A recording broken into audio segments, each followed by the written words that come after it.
Ferrari Formula 1 boss Fred Vasseur says that the Maranello outfit's British GP was compromised by a conservative approach to tyre usage, with the team a bit scared about degradation. Charles Leclerc and Carlos Sainz qualified 4th and 5th, but in Sunday's race they tumbled down to 9th and 10th, not helped by the fact that both stopped before a safety car intervention that gave rivals a helping hand in the form of cheap stops. However, Vasseur says that the other key issue was that the team didn't get enough information on tire degradation on Friday when Charles Leclerc lost the whole of FP2 to a mechanical issue. As a result, the engineers overestimated the impact of degradation with the new Pirelli construction, which was introduced at Silverstone. The team suffered badly with degradation earlier in the season, and it's one of the characteristics of the car that it has been working hard to address. We felt we could do a much better job than that after qualifying from P4, P5, said Vasseur. But now we need to have a deep look on the weekend, not just on the race. I think we didn't do the long stint on Friday, only the soft compound, and Charles was struck in the garage, and we were a bit scared with the deg.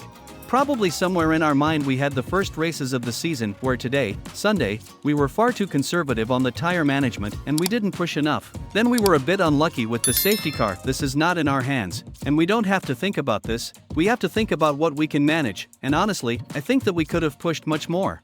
Regarding Leclerc's relatively early stop on lap 18, Vasseur said we were fighting with Russell, and we were thinking that he will pit, and we will have to fight with Russell. For sure now after the race, it's quite easy to say that we will have to extend and to push more on the tires. But I think where we lost the most is not at the stage of the race, it's that when we put the hard with Charles, I think we did something like 10 or 12 laps before the safety car and he had zero deg and he could have pushed much more. Vasseur acknowledged that one of the aims of recent updates was to address degradation.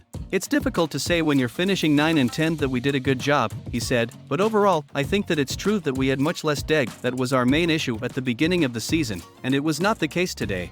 Perhaps we had a lack of pace compared to the Mercedes, but not the degree and the pace. Perhaps the car is a bit unstable with the wind. We knew before that Silverstone could be a difficult one for us. The wind was extreme and today, it was the same as Miami, but the performance was much better than Miami, because I think we are focused on this into the development. For sure the car was unstable, I don't know if it was more unstable than the others, looks like we struggled a lot, perhaps a bit more than some others when we are into the train, but it's still a characteristic of the car.